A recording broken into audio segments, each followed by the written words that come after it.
আমার মনে নেই। আজকে আমি আজকে আমি এলাম ঘুরতে ঘুরতে আমাদের বিবর্দা শ্রী শ্রী রামকৃষ্ণ বিবেকানন্দ সেবা নিকেতনে। আমি দেখাবো আমাদের এই আশ্রম সম্বন্ধে, আশ্রমে অবস্থিত আমাদের যিনি মহারাজ আছেন তার সাথে আমি কিছু কথা বলবো। তার আগে জাস্ট আপনাদেরকে একটু আমি আমাদের এই আশ্রমটা দেখাই। এই হলো আমাদের কালী মন্দির, মা কালীর মন্দির। দেখুন, বিবর্দা শ্রী শ্রী রামকৃষ্ণ বিবেকানন্দ সেবা নিকেতনের এ হলো মা কালীর মন্দির। মা এখানে বিরাজিত। আমাদের প্রত্যেক দিন পুজো পাঠ হয়। দেখুন মায়ের মন্দির। এরপর হচ্ছে আমাদের বজরংবলী মন্দির, রামকৃষ্ণ বিবেকানন্দ সেবা নিকেতনের হনুমানজির মন্দির, বজরংবলী মন্দির। এখানে হনুমানজি পূজিত হন। এধারে দেখুন বিবর্দা শ্রী শ্রী রামকৃষ্ণ বিবেকানন্দ সেবা নিকেতনের মূল মন্দির। এই মূল মন্দিরে আমি প্রবেশ করব, তার আগে দেখিনি আমাদের রামকৃষ্ণ বিবেকানন্দ সেবা নিকেতনের এলাকা। আপনারা দেখুন দেখুন পাঠশালাটা আমাদের এখনও কমপ্লিট করতে পারিনি আমরা। ওধারে আছে, জলের ব্যবস্থা আছে, সমস্ত কিছু আছে। এরপর আমরা যারা আমাদের এই মন্দির নির্মাণের জন্যে এখানে দান করেছেন তাদের কিছু নাম আমি আপনাদের এখানে দেখাবো। যারা সবই দাতাগণের নামের তালিকা আছে ওখানে, এখানে আছে যারা দান করেছেন তাদের নাম।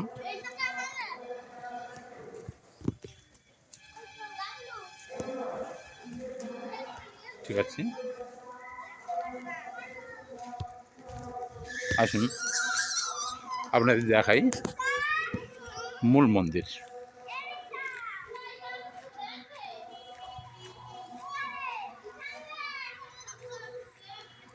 আমাদের আগে এটা হচ্ছে পুরনো ঠাকুর ঘর। যখন মূল মন্দির আমাদের হয়নি তার আগে এখানে পূজিত হতেন। মানে যারা নিত্য সেবা চালান তাদের নাম এখানে আছে। আমাদের এখানে নিত্য সেবা চালাতে গেলে 300 টাকা লাগে। যারা নিত্য সেবা চালাতে আগ্রহী তারা আমাদের এখানে এসে নিত্য সেবায় নাম লেখাতে পারেন। প্রত্যেক দিন আমাদের এখানে নিত্য সেবা হয়, প্রভুর ভোগ হয়, রাত্রে আরতি হয়, গীতা পাঠ হয়, আধ্যাত্মিক আলোচনা হয়। আসুন আপনারা আমাদের এই মূল মন্দিরে আসুন, আমাদের মন্দিরের সাথে যুক্ত হন, আধ্যাত্মিক চেতনায় নিজেরা আপনারা জাগ্রত হন। আমি প্রবেশ করাচ্ছি আপনাদেরকে। এই হচ্ছে মূল মন্দিরের প্রধান গেট।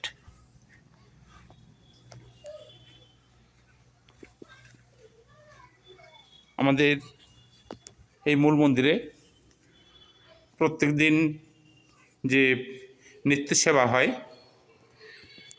তার জন্য এই তরকারি কাটা চলছে সেবার কাজে।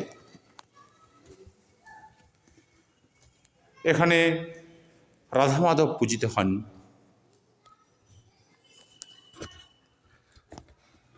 এ হচ্ছে গর্ভগৃহ।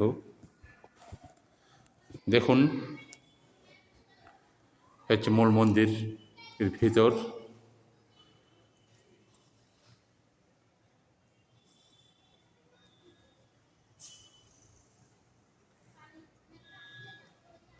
এই হচ্ছে মূল মন্দির।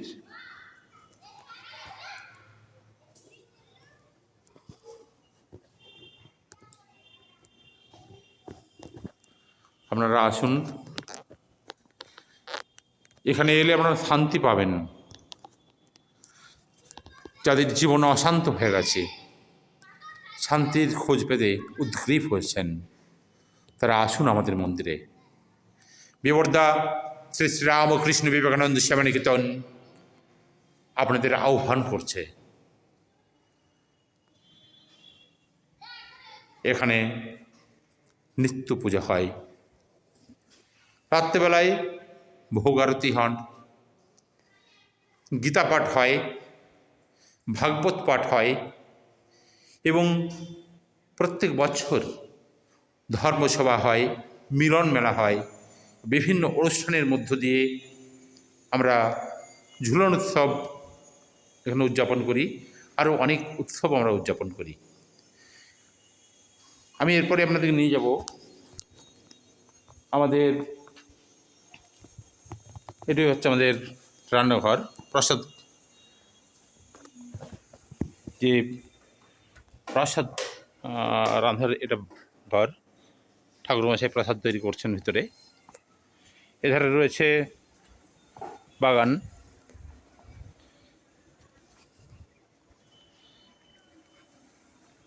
এরপর আমি আপনাদের নিয়ে যাব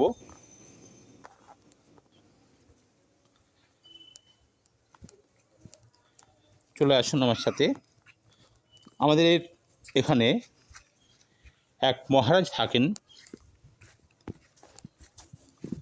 মহারাজের কুটিরে আমি নিয়ে যাব। মহারাজের নাম আত্মানন্দগিরি মহারাজ। আমি প্রবেশ করছি তার কুটিরে।